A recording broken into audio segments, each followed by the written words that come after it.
नमस्कार, ताल ठोक के आए आप सभी का स्वागत है। मैं हूं सचिन। किसान आंदोलन का आज 12वां दिन है। 9 दिसंबर को सरकार छठे दौर की बातचीत करने वाली है, लेकिन उससे पहले कल यानी कि 8 दिसंबर को किसानों ने भारत बंद बुलाया है। किसान कह रहे हैं कि वो अपने आंदोलन को हाईजैक नहीं होने देंगे, किसी भी सियासी पार्टी को मजमा नहीं लगाने देंगे, अपने मंच का इस्तेमाल नहीं करने देंगे। लेकिन सियासी पार्टियां भी मानने को तैयार नहीं हैं। कांग्रेस के पंजाब हरियाणा के सांसदों ने आज जंतर मंतर पर धरना दिया। वहीं दिल्ली के मुख्यमंत्री सिंघू बॉर्डर पहुंच गए। लखनऊ में अखिलेश यादव ने किसान यात्रा निकालने की कोशिश की। बहती गंगा में सब हाथ धोना चाहते हैं, सब खुद को किसानों का हमदर्द बताना चाहते हैं। लेकिन किसान भी कह रहे हैं कि 11 दिन तक किसान जब अकेला सोता रहा ठंड में टेंट में, तब ये नेता कहां थे, और 12वें दिन एक रात तो गुजारो हमारे साथ टेंट में, तब पता लगेगा क्या ये सिर्फ और सिर्फ हाईजैक करने की कोशिश है। लेकिन सरकार ने भी आज विपक्ष की राजनीति पर वार किया। कानून मंत्री ने कांग्रेस और शरद पवार की बाकायदा कुंडली सामने रखी। पूरी जानकारी हम आपको देंगे। साथ ही किसानों के बीच, जी न्यूज के संवाददाताओं के बीच भी आपको लिए चलेंगे। 5 बजे की बहस, लेकिन 5 बड़े सवाल आपको बता दें। क्या यही हो रहा है कि किसानों को भड़काओ और सियासत चमकाओ? दूसरा, आंदोलन तो बहाना है, क्या वजूद बचाना है, जो कि आज रविशंकर प्रसाद भी कह रहे थे। वहीं किसान का कंधा और क्या विपक्ष की बंदूक है? चौथा, कथनी वर्सेस करनी से क्या ठगे जा रहे हैं किसान, जो पहले इसी एक्ट को हटाने की बात करती थी, अब इसी एक्ट के साथ खड़ी बात करती हैं, और वैसे वर्षा जो है साफ नजर आ रहा है। वहीं मोदी विरोध के लिए क्या ये कानून का विरोध किया जा रहा है?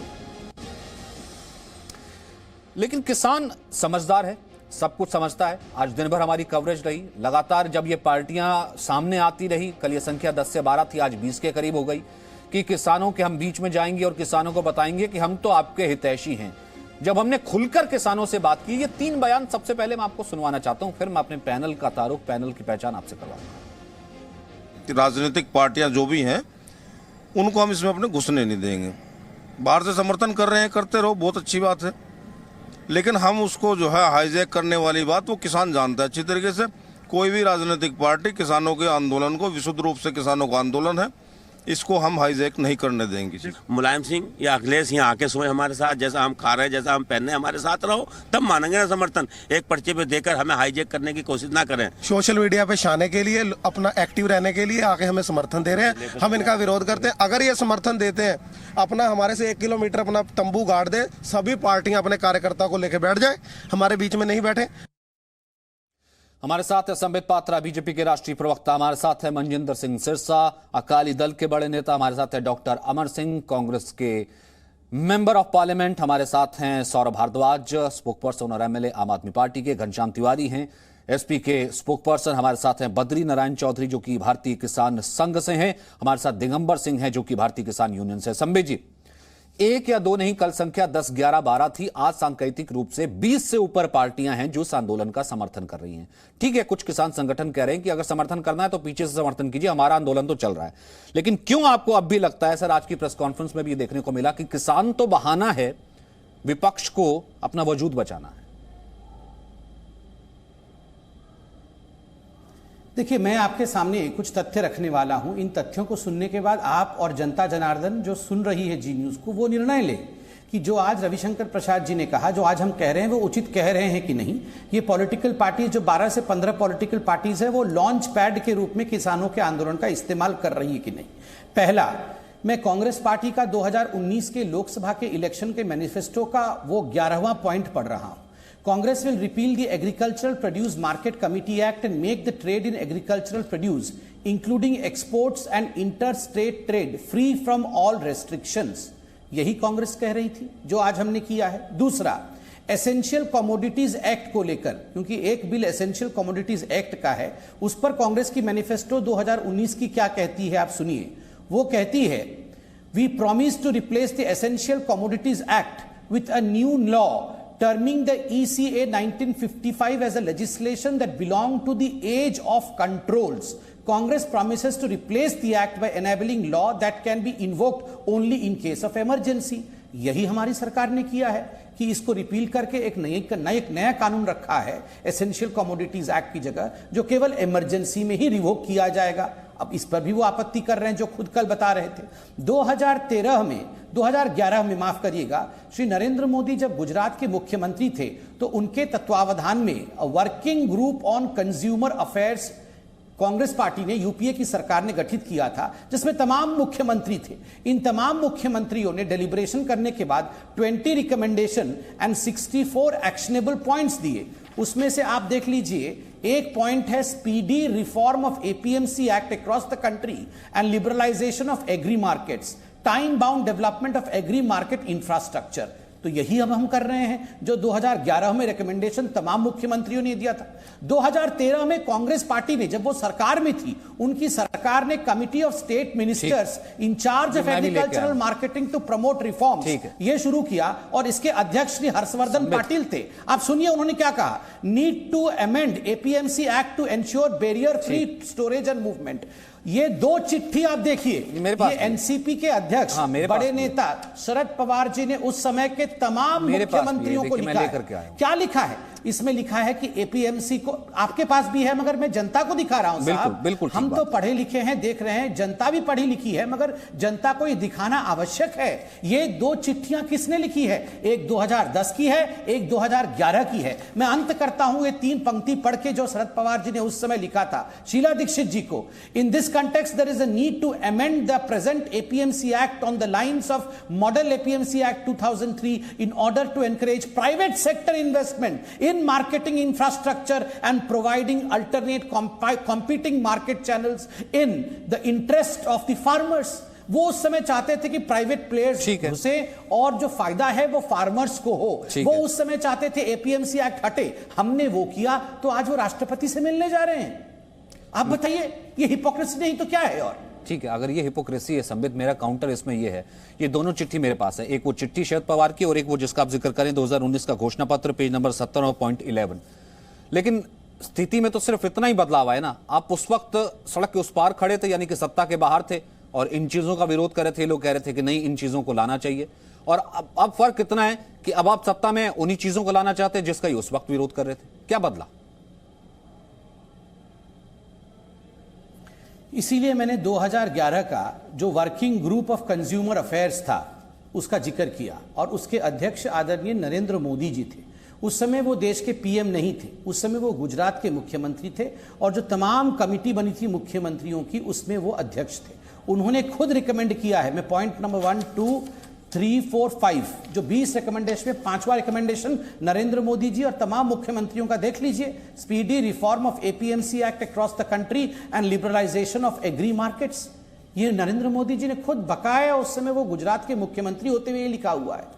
तो हमारी बात तो शुरू से ही रही है कि लिबरलाइजेशन ऑफ मार्केट होनी चाहिए, एपीएमसी एक्ट रिफॉर्म होना चाहिए। यही कांग्रेस पार्टी ने, याद करिए आप वो प्रेस कॉन्फ्रेंस दिखाइए, राहुल गांधी जी ने 2013 में डीलिस्टिंग किया था जितने भी पेरिशेबल प्रोडक्ट्स है, फ्रूट्स, वेजिटेबल्स इत्यादि को, जो 12 कांग्रेस के राज्य थे उनमें डीलिस्टिंग कर दिया था, और एक प्रेस कॉन्फ्रेंस होल्ड किया था कि इस मार्केट से बाहर, मंडी से बाहर जाके किसान कैसे अपने उत्पादकों को कांग्रेस शासित राज्यों में बेच सकता है। आज हम वही कर रहे हैं। ठीक है, राहुल गांधी यहां भ्रम फैला रहे हैं। ठीक है, मैं जवाब ले लेता हूं। आखिर क्यों?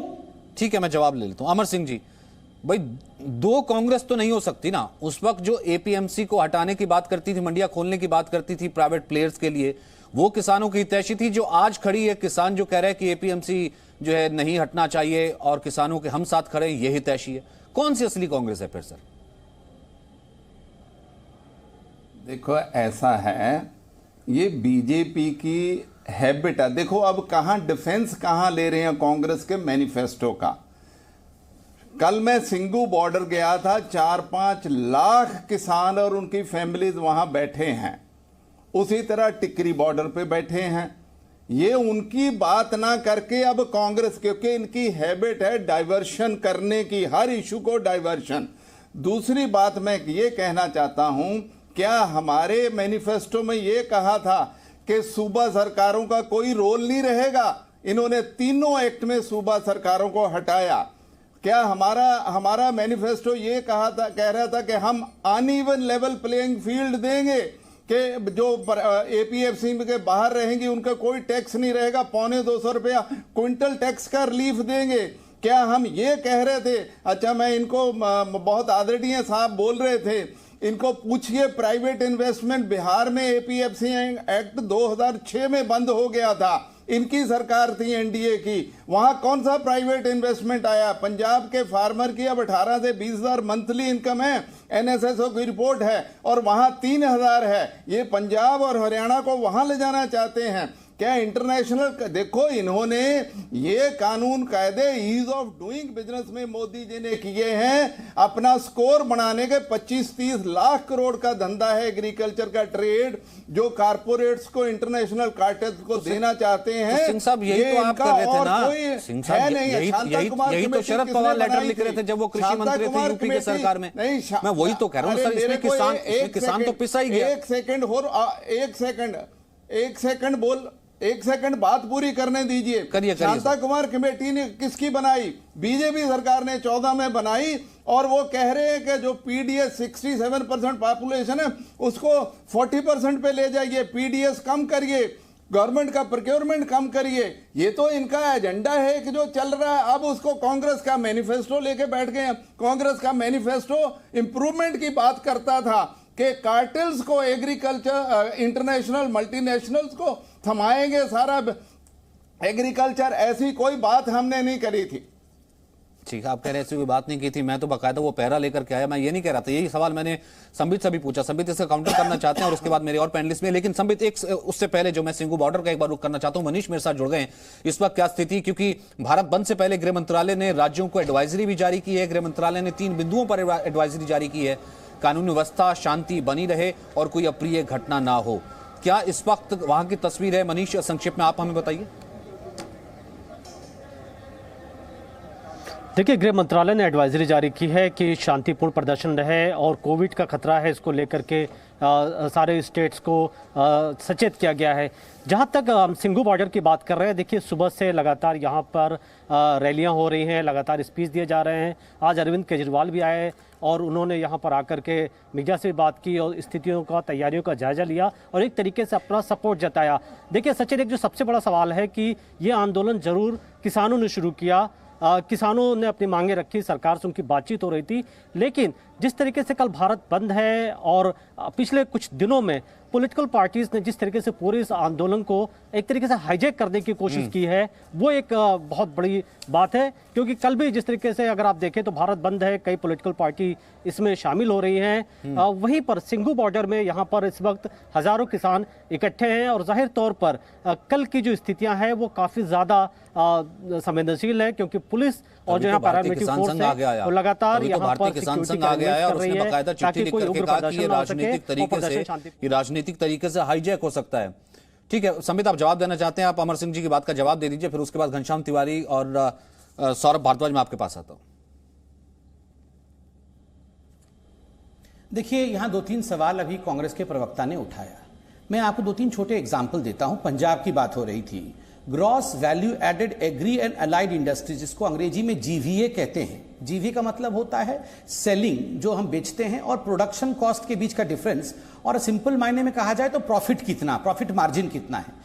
लाख करोड़ में देखा जाए तो पंजाब में 0.9 लाख करोड़ है, और जो राज्य आउटपुट कम हो मगर प्रॉफिट ज्यादा है पंजाब से, वो महाराष्ट्र 1.9, आंध्र प्रदेश 1.8, वेस्ट बंगाल 1.4, तमिलनाडु 1.2। देखिए, तमिलनाडु पंजाब से 1/3 कम प्रोडक्शन करती है, मगर तमिलनाडु के फार्मर पंजाब के फार्मर से अधिक प्रॉफिट अर्न करते हैं। क्यों? ये बीच का विषय कहां जाता है, ये प्रॉफिट कहां चला जाता है? अभी आपने इंडियन एक्सप्रेस में एक बहुत महत्वपूर्ण आर्टिकल, मैं आर्टिकल लेके बैठा हूं, उसका हेडलाइन पढ़ रहा हूं, और ये तीनों बिल पास होने के बाद इंडियन एक्सप्रेस ने छापा था।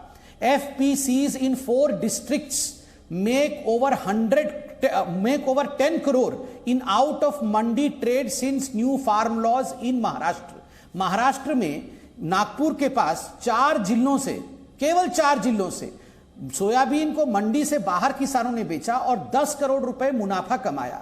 ये मुनाफा कहां जा रहा था? पहले ये मुनाफा आड़तियों के जेब में जा रहा था, कमीशन में जा रहा था।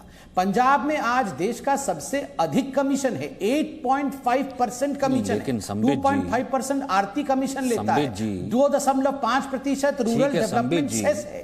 ये सब बात मानी, लेकिन संबित जी अगर ये इतना रिफॉर्मिस्ट है तो कम से कम 5 दौर की बातचीत, 6 दौर की बातचीत अब तक बेनतीजा नहीं निकली होती। किसान अपनी रोटी लेकर के नहीं आता, किसान वहां पर रात गुजारने को मजबूर नहीं होता, और ना ही इन राजनीतिक पार्टियों को किसी तरीके का राजनीतिक हाईजैक करने का मौका मिलता। और 11 दिन तक इंतजार किया ना घनश्याम भाई। आज हमने देखा अखिलेश जी किसानों के साथ थे, उन्होंने लखनऊ में अरेस्ट भी दिया। सर आज किसान ये चैलेंज कर रहा था, पहले दिन क्यों नहीं आकर के बैठे? पहले दिन आ जाते अगर किसानों के साथ थे। 11 दिन लग गए सर, एक दिन रात को टेंट में रह लेते। और दूसरा, इसी के साथ ही मैं ऐड करता चलूं, आज खुद बकायदा रविशंकर प्रसाद उस लिस्टिंग को लेकर के आए कि स्टैंडिंग कमेटी में मुलायम सिंह यादव मौजूद थे जब उन्होंने इस बिल का समर्थन किया था। तो ये राजनीति नहीं तो और क्या है? आपने कहा अरेस्ट दिया, आपने कहां देखा कि अरेस्ट दिया? देश ने तो देखा कि उन्हें जबरन अरेस्ट किया गया एक कंस राज में, जहां पर एक पार्टी कहती है, पूर्व मुख्यमंत्री कहते हैं कि हम न्यायप्रिय ढंग से, शांतिप्रिय ढंग से किसानों के सपोर्ट में मार्च करेंगे, कन्नौज जाएंगे। उनके घर को छावनी में तब्दील कर दिया जाता है, पूरी पार्टी को छावनी में तब्दील कर दिया जाता है। हमारी पार्टी के लोगों पर लाठीचार्ज होता है, एमएलए एमएलसी हमारे प्रवक्ताओं को गिरफ्तार किया जाता है। इसे अरेस्ट देना नहीं कहते। ऐसे अरेस्ट जो है ब्रिटिश जनता पार्टी ही करा सकती है। जहां तक किसानों की बात है, रविशंकर प्रसाद जी की बात आपने की। रविशंकर प्रसाद जी ने आपके प्रेस कॉन्फ्रेंस में कहा, आपने भी उसे दिखाया, 92 लाख कंसल्टेशन किए गए थे। मैं खुली चुनौती देता हूं, जी न्यूज ने इस पूरे 11 दिन के प्रोटेस्ट को कवर किया है। आप मुझे 5, इन्हें तो 92 लाख कह रहे हैं, यहां पे 5 संगठन के नाम बता दीजिए जिनके साथ इन्होंने कंसल्टेशन किया। संबित उड़ीसा से आते हैं, उड़ीसा के 5 किसानों के नाम बता दें जिसके साथ कंसल्टेशन किया। सिर्फ अदानी के साथ 92 बार बात करने के बाद अगर आप नियम ला देंगे और किसान सड़क पर नहीं आएगा, ये भारतीय जनता पार्टी का घोषणा पत्र लेकर नहीं बैठते कि कांग्रेस का लेकर बैठे हैं। मुझे ये बताइए कि 2014 में किसानों के एमएसपी को 1.5 गुना कहने वाली बात क्या अदानी जी ने की थी या मोदी जी ने की थी? अगर मोदी जी ने की थी तो आज इसे आधा क्यों किया जा रहा है? और अगर 2022 में किसान की आय दुगना होने वाली थी तो किसान सड़क पर क्यों है? 2022 आने में तो 1 साल बचा हुआ है। तो झूठ की पूरी पोटली लेकर के बैठी हुई भारतीय जनता पार्टी के ऊपर से किसान का विश्वास समाप्त हो गया है। इसीलिए आप उत्तर प्रदेश में इनका जुल्म देख रहे हैं, कंसराज देख रहे हैं कि एक पूर्व मुख्यमंत्री एक शांतिप्रिय प्रोटेस्ट किसान के फेवर में नहीं कर सकता। इसीलिए इनके मंत्री किसान को गुंडा कहते हैं, आतंकवादी कहते हैं, आधी रात को पानी की बौछार करते हैं। किस मुंह से ये लोग 11 दिन लग गए किसानों का साथ देने के लिए? या इतना टफ था ये सोचना कि 11 दिन लग जाएंगे साथ देने के लिए, साथ खड़े होने के लिए? संसद में क्या हुआ ये नहीं देखा क्या? समाजवादी पार्टी, और आप ये बताइए, खुली चुनौती, एक दल बता दीजिए भारतीय जनता पार्टी के अलावा जो इसका समर्थन कर रहा है। यहां मैं इंडियन एक्सप्रेस की संबित बात कर रहे थे, जेजेपी के अजय चौटाला की बात हो रही है। वही तो कह रहा हूं, किसान यही तो कह रहा था ना, मैं सुनवा देता हूं। बद्री नारायण चौधरी जी यही कह रहे थे ना, बद्री नारायण चौधरी बैठे हैं सड़क पे। सर मैं मुखातिब करा देता हूं सौरभ, उसके बाद मैं आता हूं माफी के साथ, क्योंकि बद्री नारायण चौधरी को मुझे इन करना बहुत जरूरी था, क्योंकि बद्री नारायण चौधरी मेरे ख्याल से वो नेता जो बहुत बड़े बड़े दम भर रहे हैं कि किसानों के पीछे सिर्फ उन्हीं की 20 पार्टियां, 15 पार्टियां, 14 पार्टियां खड़ी है, अकेली एक पार्टी जो है वो किसान विरोधी है। उनको आप ही चैलेंज कर रहे थे ना कि 12-12, 11-11 दिन तक ये पार्टियां कहां थी जब किसान सड़क पर सो रहा था और ठंड में इस तरीके से बैठा हुआ था? बद्री नारायण चौधरी, तभी आप शायद समर्थन नहीं कर रहे इस राजनीतिक बंद का। देखिए, भारतीय किसान संघ किसी भी राजनीतिक पार्टी का समर्थन क्यों करेगा? वो किसानों का समर्थन करेगा। इसलिए ये आरोप गलत है। सही मायने में जब पंजाब के अंदर केंद्रीय कानूनों को निरस्त कर दिया गया, 5 जून से पहले की स्थिति बहाल कर दी गई, तो फिर पंजाब के किसान नेताओं को और कौन सा कानून वापस लेने की जरूरत पड़ गई? ये वहाँ की सरकार ने बेवकूफ़ बनाने का काम किया किसानों को। इसके बाद राजस्थान ने ऐसा ही किया। राजस्थान ने भी जो है आनंद फानंद में विशेष सत्र बुलाया विधानसभा का, और उन्होंने भी और केंद्रीय कानूनों को निरस्त करके वही 5 जून से पहले की स्थिति बहाल की। फिर अब आज राजस्थान के किसानों को क्यों आना पड़ रहा है यहाँ? इसका मतलब राजनीति करने वाले कर रहे हैं, किसानों को बेवकूफ़ बना रहे हैं। जब ये कानून है ही व्यापार केंद्रित कानून, ये किसान केंद्रित है ही नहीं वास्तव में। और मैं मानता हूँ कि किसानों के यानी कृषि और मंडी के कानून बनाने का अधिकार तो राज्य की दूसरी सूची के कारण राज्यों को मिलता है, और राज्यों को बनाना पड़ेगा। इसलिए बजाय इस विवाद में पड़ने के, और एक चौथा कानून, ये व्यापारी कानून है, इनका लाभ किसान को आने वाले किसान एफपीओ, प्रोसेसिंग और दूसरे इंडस्ट्रीज के अंदर या छोटे ट्रेड के अंदर जाने के लिए किसान पुत्रों को भी मिलने वाला है। इसलिए इनको वापस लेने के बजाय कृषि के ऊपर विशुद्ध रूप से जो कमियां रह गई उनका एक चौथा कानून लेके आना चाहिए, जिसमें सभी स्टेक होल्डर्स का सुझाव लिए जाएं ताकि वो निर्दोष सिद्ध हो सके। मेरा भारतीय किसान संघ की ओर से यही सुझाव है।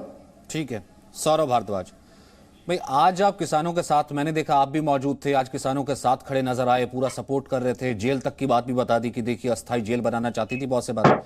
सर 23 तारीख को अधिसूचना जारी करके खुद केजरीवाल सरकार जो है इसे लागू करवा देती है और आज कहते हैं किसानों की मांगे जो कि सिर्फ और सिर्फ यही चाहते हैं इन तीनों के तीनों कानूनों को रद्द कर दिया जाए, हटा दिया जाए, वो साथ खड़े हैं। तो सर वो राजनीति है या ये राजनीति, ये क्या है सर, थोड़ा समझाएंगे? जी जी, इसके अंदर ना थोड़ा कंफ्यूजन जो है वो फैलाया जा रहा है। ये केंद्रीय कानून है जो केंद्र सरकार ने पूरे देश के ऊपर थोप दी।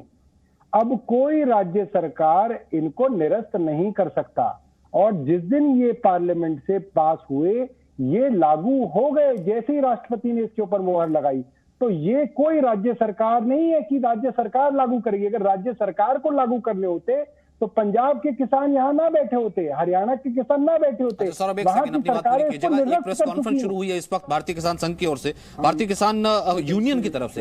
एक सेकंड मैं देखता हूं कि क्या इस वक्त किसान कह रहे हैं। हमारे महत्वपूर्ण है। संगठन का नाम है भारतीय किसान यूनियन एकता सिद्धूपुर, हम स्टेट प्रेसिडेंट हैं।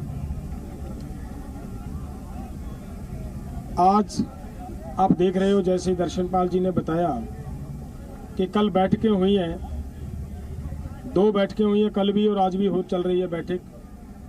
पूरे देश लेवल के सभी संगठनों की जो सदस्य हैं वो कल की बैठक में आए थे, वो उसमें तय हो चुका है कि पूरा भारत 8 तारीख को बंद होगा और उसी की समीक्षा करने के लिए आज हमारी उसकी रूपरेखा तय करने के लिए पंजाब में कैसा हो, कहाँ कहाँ पर कैसे कैसे होना चाहिए, जैसे जैसे ड्यूटियाँ लगानी हम वाजिब समझते थे।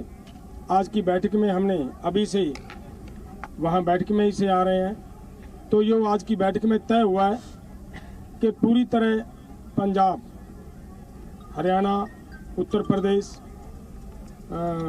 हमारे भाई मध्य प्रदेश वाले उधर मोर्चे पे हैं, मध्य प्रदेश के साथियों से भी बात हुई है और रात मेरी कर्नाटका वाले भाइयों से भी बात हुई। मुझे लग रहा है कि इसका असर पूरे भारत में आपको देखने को मिलेगा। पूरा भारत बंद होगा 8 तारीख को। तो इसी की तैयारी में हमारी ये बैठक थी और वो बैठक अभी हमारी संपन्न नहीं हुई।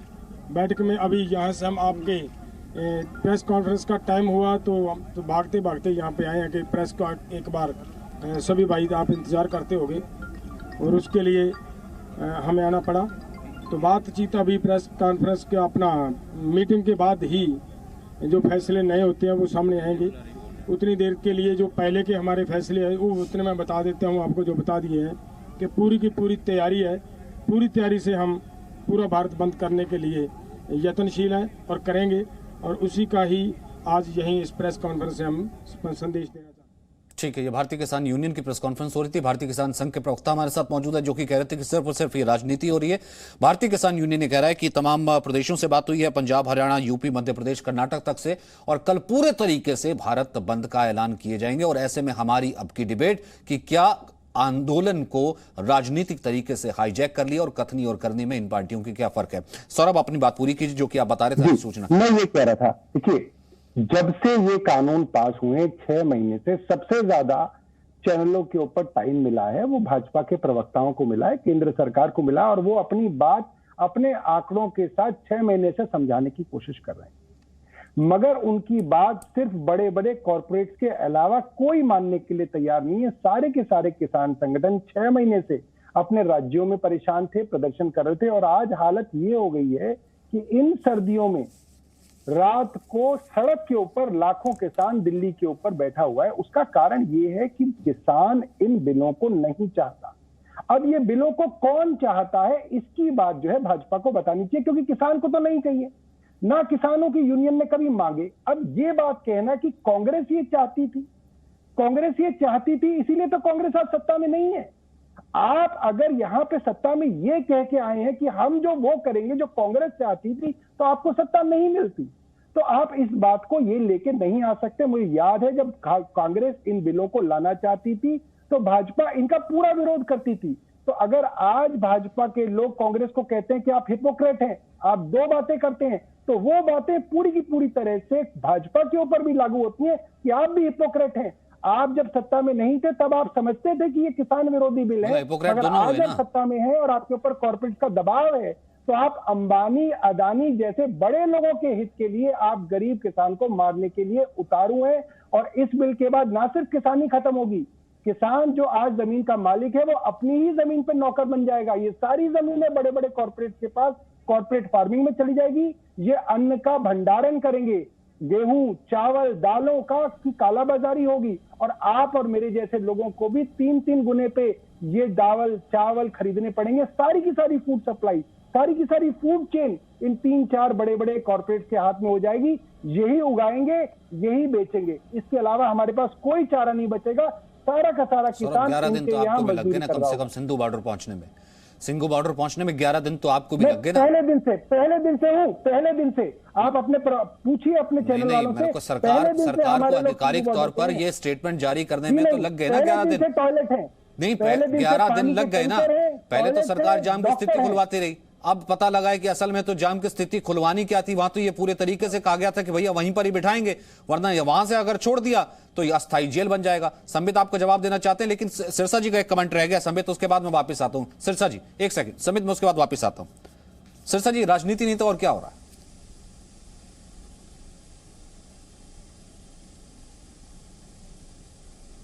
सचिन जी, मुझे उम्मीद है कि आपने सबको बहुत अच्छा टाइम दिया और बीजेपी के प्रवक्ता को बोलने का भी दिया, फिर उसके जवाब देने का भी दिया। मुझे उम्मीद है कि मेरे को मेरी बात पूरी करने देंगे और मेरी एक बार बात करने से ही सबके सवालों के जवाब आ जाएंगे और आपके सवालों के जवाब भी आ जाएंगे। तो पहले बात आज की सरकार की। आज की सरकार ने एक ऐसा कानून बनाया जो 100% किसान विरोधी है।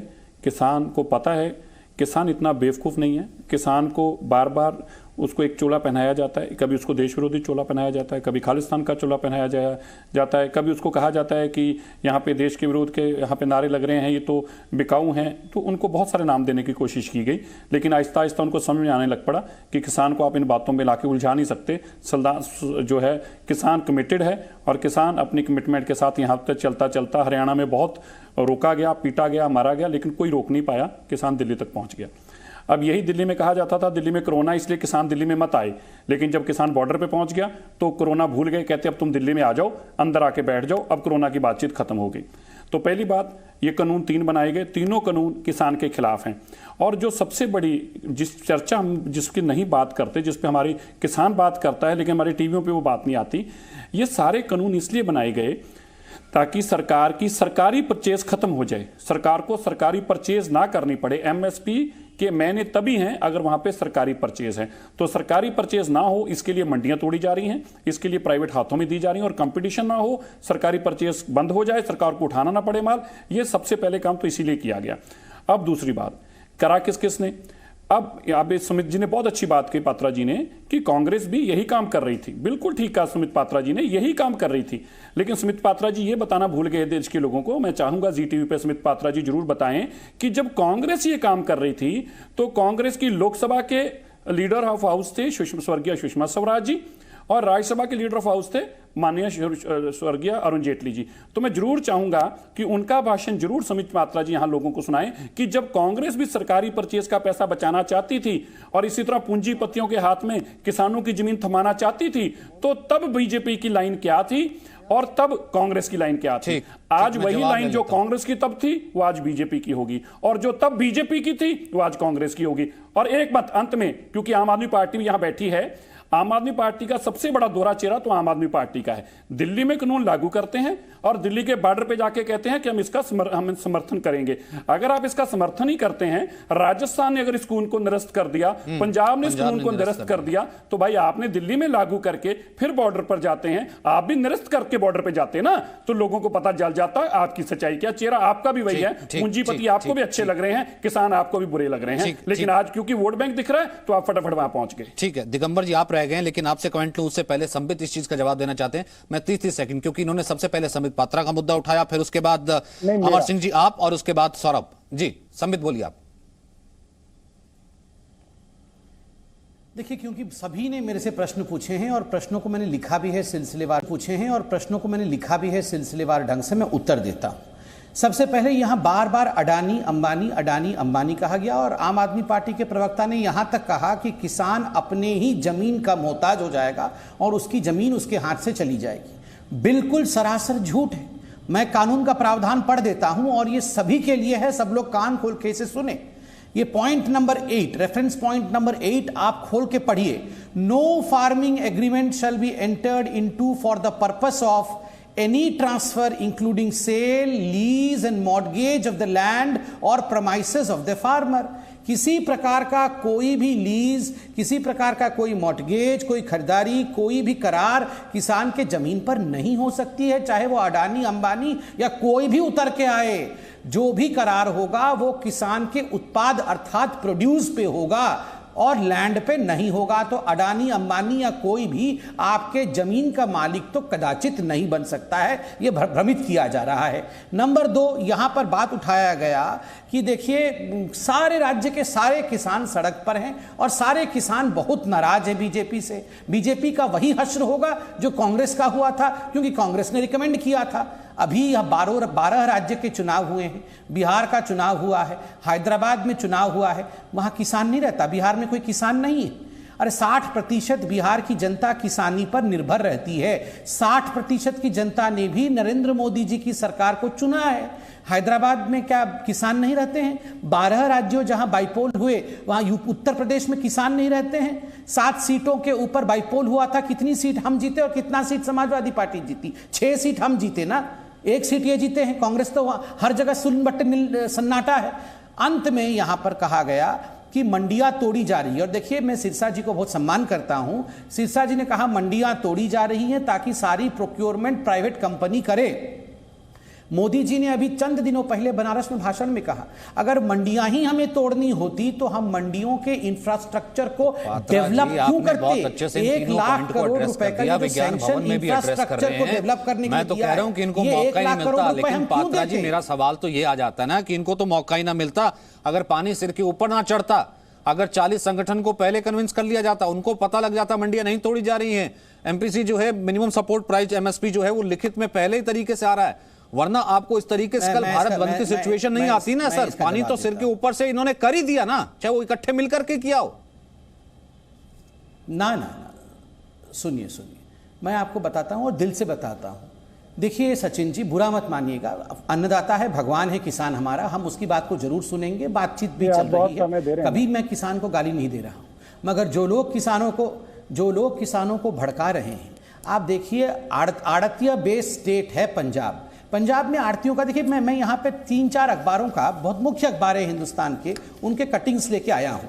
हेडलाइन मैं डेट बताता हूँ आपको, 2016 का हेडलाइन है द डेथ ट्रैप। डेट मतलब ये जो उधारी, the death trap, how and why Punjab farmers fail into a death trap. अंदर आड़तियों की कहानी है, कमीशन की कहानी है। दूसरा हिंदुस्तान टाइम की स्टोरी देखिए, अगर सर संबित जी वही कहानी आपसे पूछ रहे हैं ना, अगर ये तीनों कानून इतने अच्छे थे तो उससे पहले जो है कांग्रेस, जब कांग्रेस थी तब ये किसानों के भले के रूप में सोचती थी, कांग्रेस बाहर चलेगी तो अब ये कहती है हम किसानों के रूप में खड़े हैं। वो वही तो सिरसा जी ने जिक्र किया ना, जिसका जवाब आप नहीं दे पा रहे, मैंने शुरू से उसका जिक्र किया। अमर सिंह जी इसमें कुछ आना चाहते हैं? अमर सिंह जी, फिर कहानी तो वही है ना, one and the same thing. किसका? इसके हाथ में भी वही, उसके हाथ में भी वही, मतलब कि पहले भाजपा विरोध में थी, भाजपा समर्थन में। बैक के तो 3 बात ना। ठीक है अमर सिंह जी, उसका दिगंबर जी मैं आपके पास आ रहा हूं, माफी के साथ बहुत देर से आपके पास आया नहीं। मैं दो तीन बातें कहना चाहता हूं, 2-3 बातें कहना चाहता हूं कि देखो, एक तो पात्रा जी बहुत एक्सपीरियंस्ड हैं, ये ऐसा करे ना, जो पंजाब असेंबली ने 117 में से 115 एमएलए ने जो अमेंडमेंट्स करी हैं जो अलाउड हैं, आर्टिकल 254(2) में, जो गुजरात जब मोदी जी आदरणीय प्रधानमंत्री जी चीफ मिनिस्टर थे, उन्होंने इसी तरह एक सेंट्रल का कॉन्करेंट लिस्ट का कानून में किया था, यूपीए की सरकार तब के प्राइम मिनिस्टर प्रेसिडेंट ने पास किया था। हमारी अमेंडमेंट पास कर दें तो हो सकता है थोड़ा बहुत प्रेशर कम हो जाए। एक तो मैं ये इनको कहना चाहता हूं। दूसरी बात मैं ये कहना चाहता हूं कि आप जीवीए की बात कर रहे हैं, आप फार्मर्स की पर कैपिटा इनकम पंजाब और बिहार दोनों की देख लीजिए पात्रा जी। आप आई नो आप बहुत फैक्ट्स एंड फिगर देखते हैं। पंजाब के फार्मर की हाईएस्ट है, बिहार की लोएस्ट है, क्योंकि 2006 में आपने एपीएमसी एक्ट हटा दिया था। वहां कोई प्राइवेट इन्वेस्टमेंट नहीं आई, कोई एमएसपी नहीं मिलती, कोई मंडियों में इतने लोग मिडल मैन प्रोड्यूस होके हैं कि आप उसके हैरान हो जाओगे। तीसरी बात जो पात्रा जी आपको कहना चाहता हूं, यूपीए के 10 साल में एवरेज 8.5 से 9% एमएसपी बढ़ा, आप 4.5 से 5% बढ़ा रहे हैं। आप तो बातें इतनी करते हैं, यूपीए का रेट एमएसपी बढ़ा दोगे उससे बहुत बड़ा काम हो जाएगा। लास्ट में ये कहना चाहता हूं आपको कि आप आड़तीय के डेट ट्रैप की बात करते हो, 2016 की जो खबर आप बता रहे हैं, आपको मैं ये कहना चाहता हूं कि आप इसका जवाब दे दो। ये एसएडी वाले जो सिरसा साहब मेरे बहुत करीबी मित्र हैं, ये लोग आपको क्यों छोड़ के गए? राजस्थान में एक पार्टी है वो आपको क्यों छोड़ के गई?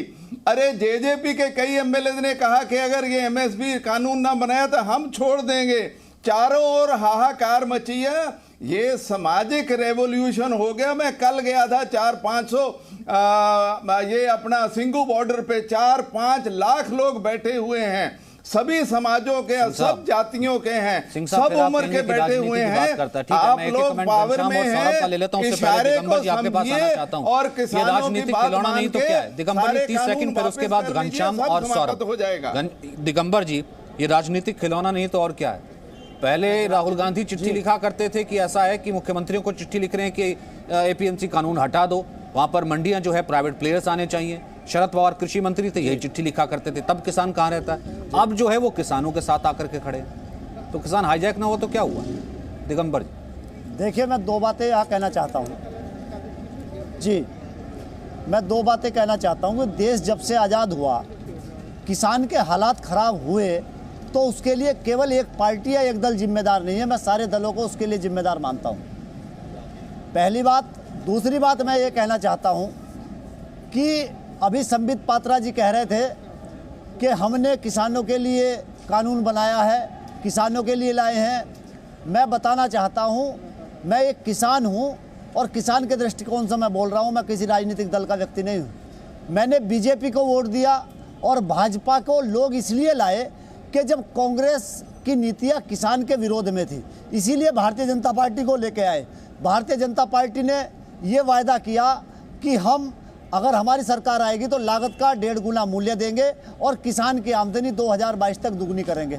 2022 तक किसान की आमदनी दुगनी करने के लिए ही क्या ये कानून लाए हैं इस तरह के, जिसमें न्यूनतम समर्थन मूल्य भी दे पाने में सक्षम नहीं है, या उसमें भी किसान को सड़कों पर लेटना पड़ रहा है। ये पहली घटना नहीं है जिसमें आंदोलन हुआ। भारतीय जनता पार्टी की सरकार में 2018 में आदरणीय टिकैत साहब के नेतृत्व में किसान क्रांति यात्रा निकाली गई। जब दिल्ली बॉर्डर पर वो लोग पहुंचे तो उन पर पानी की बौछारें और आंसू गैस के गोले छोड़ के उनकी बात सुनने के बजाय उनकी आवाज़ को दबाने का काम किया गया। आज फिर किसान अपनी बात कहने के लिए निकला। कोरोना काल में ये इस बिल को लाए तो बंदूक चलाने की कोशिश है ना दिगंबर भाई, इसी किसान के कंधे पे रख करके तो स्टेज लेने की कोशिश है ना, जो किसान ने स्टेज बना रखा है। मैं वही तो कह रहा हूँ ना। और सौरभ, जिस सवाल का जवाब जो है सिरसा जी आपसे जानना चाह रहे थे, सौरभ, फिर उसके बाद घनश्याम तिवारी। सौरभ, इन्होंने कहा कि आप भी रिपील करके आ जाते, जो सबसे बड़ा सवाल उठाया। 1 सेकंड, हाँ ठीक है। सौरभ भारद्वाज, आता हूँ दिगंबर, मैं वापस आऊंगा आपके पास, वापस आऊंगा। सौरभ भारद्वाज, फिर उसके बाद 1 सेकंड, सौरभ भारद्वाज, फिर घनश्याम तिवारी जी। देखिए, गुरुद्वारे की गुल्लक के अंदर चोरी करने के इल्जाम में कोर्ट ने सिरसा जी के ऊपर एफआईआर दर्ज कराई। मुझे लगता है कि इनको इस तरीके के चैनल्स में अकाली दल को नहीं आने देना चाहिए। अगर स्टेट्स के पास ये पावर हो कि वो सेंटर के एक्ट को रिपील कर दे तो सारे स्टेट्स कर चुके होते। जैसे पंजाब ने एक ड्रामा किया, राजस्थान ने एक ड्रामा किया, वो संभव नहीं है।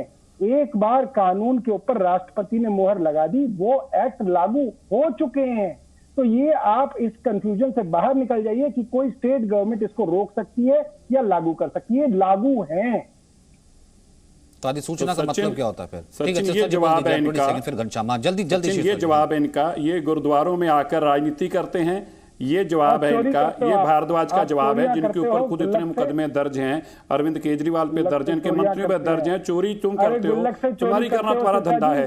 ये तो सिर्फ कोई इसके भी पास नहीं आमदन करता। और कोई नहीं गुल्लक से, है। एमएलए गुल्लक की से आमदन इसकी चोरी की करते आमदन हैं। है। सौरभ नहीं, अच्छी वाली और यही डिबेट जारी इसकी थी चोरी सौरभ, की आमदन देखिए, के कारण दुनिया इसको से ज्यादा तकलीफ होती गंदी है। बात क्या होगी? एक आदमी है, दुनिया को पता तो लगे कि चोरी आपको चल क्या रहा है, सिर्फ और सिर्फ यही कारण कि दिल्ली बंधक बन इनके गई पास पकड़े और गए, किसान ये बंद चोरी के नाम पकड़ी पर नहीं, गई, प्लीज इस इनकी तरीके के चोरी पर्सनल पकड़ी गई, एलिगेशंस और इस तरीके क्योंकि की इनकी बातें। चोरी पकड़ी घनश्याम, गई, इनको तकलीफ घनश्याम, होगी। एक सेकंड, इन दोनों आप का सचिन जी आप समझ सकते हैं, इनकी घनश्याम, चोरी एक पकड़ी सेकंड, गई, पर्सनल इनको एलिगेशन तकलीफ नहीं। होगी। देखिए घनश्याम जी से मैं हमेशा ये एग्जांपल देता हूं, अगर कुछ चीजें बड़ा पैनल हो तो घनश्याम जी से सचिन जी कि इनकी किस जब तरीके चोरी से पकड़ी पॉइंट गई, सामने रखते हैं और जब चर्चा में सचिन आगे जी की लेकर चोरी जाते पकड़ी हैं। गई, एक सेकंड, मुझे आवाज ये थोड़ी सी इन्होंने धीमी करनी कानून पड़ेगी। पास किया। घनश्याम तिवारी, देखिए मैंने संबित जी से एक सवाल पूछा था, अब उसका जवाब नहीं मिला।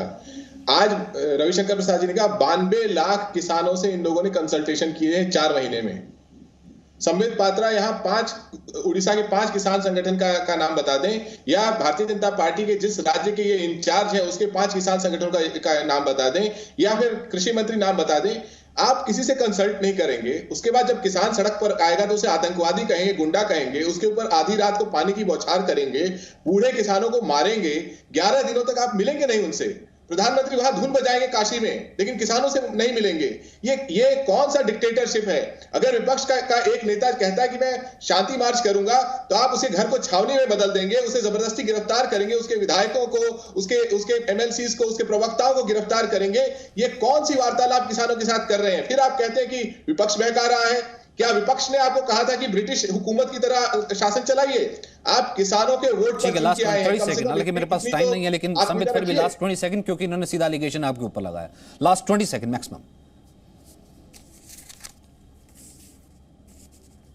देखिए आपने मुझसे पूछा, मैं कह रहा हूं कि लास्ट 20 सेकंड मेरे पास देखिए, इतना वक्त है, अभी क्योंकि यहाँ पर घनश्याम जी ने किसान सीधा नेता आपसे ने कहा कि मैं मुझसे 2 बार एक पूछा, संबित ने जवाब नहीं दिया। क्योंकि फंस गए, उन्होंने कानून पास किए दिल्ली के अंदर, और दिल्ली में कानून पास करने पे इन्होंने बेईमानी की किसानों के साथ, फंस गए। ठीक है, एक सेकंड, संबित लास्ट कमेंट। इसको अपनी बात का जवाब नहीं दे पाए। बेईमानी क्यों की अरविंद केजरीवाल ने, इसका इनके पास जवाब नहीं है। ठीक है, संबित देखिए मैं यहाँ पर एमएसपी के बारे में जो यहाँ सवाल पूछा गया है, मैं इसका जवाब देना चाहूंगा। आपको 2 एग्जाम्पल दे रहा हूँ। 2009 से 10 यूपीए 1 के समय पर आप देखिए पैडी मतलब राइस का जो एमएसपी था वो 950 रुपए था।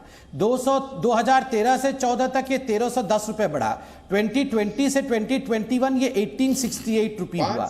अर्थात यूपीए 1 से यूपीए 2 तक केवल 360 रुपए बढ़े थे पैडी के ऊपर। आपको भी मालूम है कि घनश्याम ने सवाल क्या पूछा था कि कंसल्टेशन किससे किया, जिसका रविशंकर प्रसाद ने जिक्र किया, वो तो खैर एक पॉइंट था। खैर उसके जवाब में आपकी 100 बातें और उसके जवाब में जो 100 बातें विपक्षी दलों की भी है। आप समाजवादी पार्टी के प्रवक्ता से पूछिए, जब ये वर्किंग, ठीक है संबित, मेरे पास वक्त नहीं है, चर्चा हम रोज कर रहे हैं, दोबारा चर्चा करेंगे।